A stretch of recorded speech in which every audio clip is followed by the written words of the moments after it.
What is up, you guys? Welcome back to the El Pearly Fragrance Review Series. Ignore my roommate back there. Still snowed in, so stuff got a little bit crazy last night. But once again, as you guys probably see by the thumbnail, we are going to be talking about another fresh type fragrance. Fresh-ish, I guess. We're going to be talking about Labo Baie by, however you say it, number 19. I do have a sampler right here, so I don't have a full bottle, but I am going to talk about why you should never buy a full bottle of this fragrance later. I did kind of mention this in my last video about Replica When the Rain Stops, so if that sounds interesting to you guys, if you want to check that out, I will put a link to that in the description. But moving on to the sort of the meat of things here, as I'm sure you guys can probably tell right now, I'm not really the biggest fan of Baie number 19. I will start with what I like because it'll be faster to go through what I like instead of what I don't like. So for the marketing for this cologne, and I guess I should call it a fragrance because it says it's for women and men. So I guess I should just say fragrance. It does kind of aim to be unisex. The marketing around this cologne, it kind of wants you to believe that it's going to invoke the scent of like petrichor, like peaceful serenity after like a rain. I don't really feel like it does that. It is a very pleasant scent when you can smell it. You really can after an hour or so, and that's being generous. But when you can smell it, it does have this very interesting note breakdown. I'll go ahead and put it up on screen. Very interesting note breakdown, but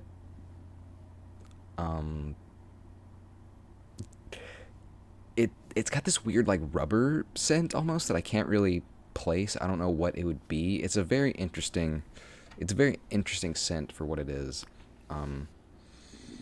It's got this almost like medicinal quality to it. It's blue, but I wouldn't exactly say it is petrichor, but it does kind of evoke. It's a very mysterious, it's a very unique smell. It almost smells like a colder scent to me. I don't really get as much like warm rain off of this, like it would want you to believe. I get more of like a cold rain. I don't know. It's interesting. It is a very unique scent. It is very interesting for what it is, but unfortunately, my praises pretty much end there. This is absurdly expensive. Like this sample was $5, which wasn't too bad. This is my least favorite sampler design I've ever gotten, though. You have to get this little, you have to pull this little thing off the top, and you yank it off the top, and there's just liquid in there, you know? There's just a little bit of liquid. But it's awful because you can't portion it at all. There's no spritzer. It's a terrible, which Eldo Il Libre d'Orange, however you say it, they sell samplers. They're expensive too, and they sell samplers that have actual good atomizers on them for, you know, like a good price. So there's no excuse for this, really. Yeah, a 100 milliliter bottle will run you like almost $300 for this at retail, which is just too much. That's insane. I'm sorry. In my last review, I was dunking on When the Rain Stops for being overpriced, but Le Labo, like Baie 19 makes When the Rain Stop, it makes it look like dirt cheap because you can buy a 100 milliliter bottle for half of what you could buy. You could it's literally half as expensive. But Baie 19 is like twice as expensive as Replica, which is crazy. It makes me feel bad for dunking on that fragrance so hard in my last video. Like I said, I think if this was around the same price as When the Rain Stops, you could get away with it. It would be maybe not fine, but it would at least be more passable. It's really unique. It's got a cool scent. I could see men and women alike liking the scent and wearing it, but I can't really recommend this to anyone unless you just have generational wealth. Unless you got huge stacks, I can't really recommend this to anybody. A full bottle of this is $300. Like, that's the price of a car payment. For $300, you could eat for a month. You could eat good for a month too, is the thing.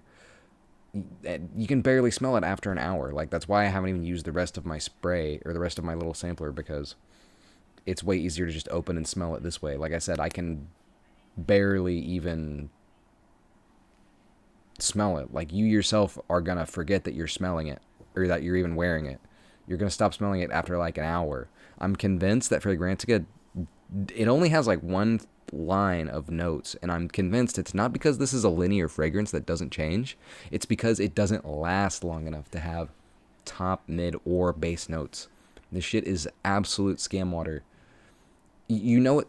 There's a fragrance from Bath and Body Works called Frozen Lake that smells pretty similar to this, and you know it's bad when Bath and Body Works is the lesser expensive option.